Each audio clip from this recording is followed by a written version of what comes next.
Je retrouve mon collaborateur Gabriel Richard qui est avec nous pour sa chronique économique. Bonjour Gabriel. Bonjour David. Le 7 novembre dernier se tenait la mise à jour économique. Il y a eu des annonces importantes du gouvernement du Québec.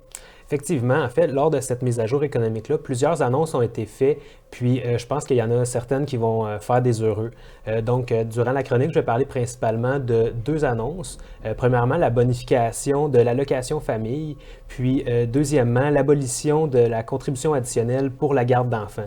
Durant la mise à jour économique du gouvernement du Québec, il y a également eu plusieurs autres annonces, notamment il y a eu la baisse des tarifs de stationnement des établissements de santé et également l'élargissement du supplément pour enfants handicapés nécessitant des soins exceptionnels. Il y a également d'autres annonces. On peut consulter le détail complet de toutes ces annonces-là sur le site Internet du ministère des Finances du Québec. Gabriel, tu mentionnes que le gouvernement a annoncé une bonification de l'allocation famille. Qu'est-ce que ça veut dire concrètement? Oui, tout à fait. En fait, actuellement, les familles québécoises reçoivent des allocations du gouvernement fédéral et du gouvernement du Québec. Le gouvernement du Québec, lors de la dernière mise à jour, a annoncé que son allocation famille va être bonifiée.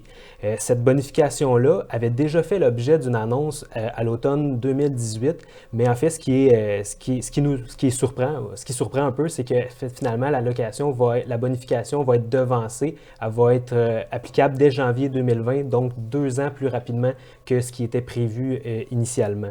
Ce qui va se passer concrètement, il n'y a aucun geste à poser pour les familles. Donc, les familles qui sont admissibles, qui recevaient déjà les allocations famille, vont continuer de les recevoir. Simplement, leur versement va être bonifié à partir de janvier 2020. En fait, c'est pour les familles qui ont plus d'un enfant que ça s'applique, puisque la bonification, ce qu'elle fait, c'est qu'auparavant, l'allocation famille était réduite pour le deuxième enfant et les suivants. La bonification, elle, ce qu'elle vient faire, c'est qu'elle vient rendre le montant maximal par enfant égal, peu importe le rang de l'enfant. Mm-hmm. Puis, c'est la même chose pour le montant minimal. Donc, pour les enfants les familles plutôt qui ont un revenu un peu plus élevé, le montant minimal également va être le même, peu importe le rang de l'enfant. Donc, c'est vraiment une bonification pour toutes les familles avec enfants mineurs, dans le fond, là. Comme deuxième mesure, par ailleurs, tu nous as parlé de l'abolition de la contribution additionnelle pour la garde d'enfants. Effectivement, cette mesure-là, ça aura été applicable pendant un peu plus de 3 ans. C'est depuis le 22 avril 2015 qu'il y avait une contribution additionnelle pour la garde d'enfants.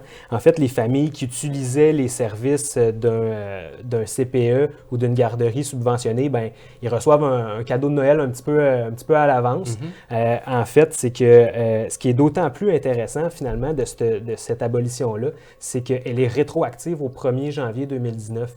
Donc, si on était une famille prévoyante puis qu'on avait budgété ces montants-là qui auraient dû être payés finalement en avril 2020 en produisant notre déclaration de revenus, eh bien, on va avoir pas mal plus de liberté dans notre budget. Ça pouvait représenter quelques milliers de dollars par année, par famille pour cette contribution additionnelle-là pour la garde d'enfants.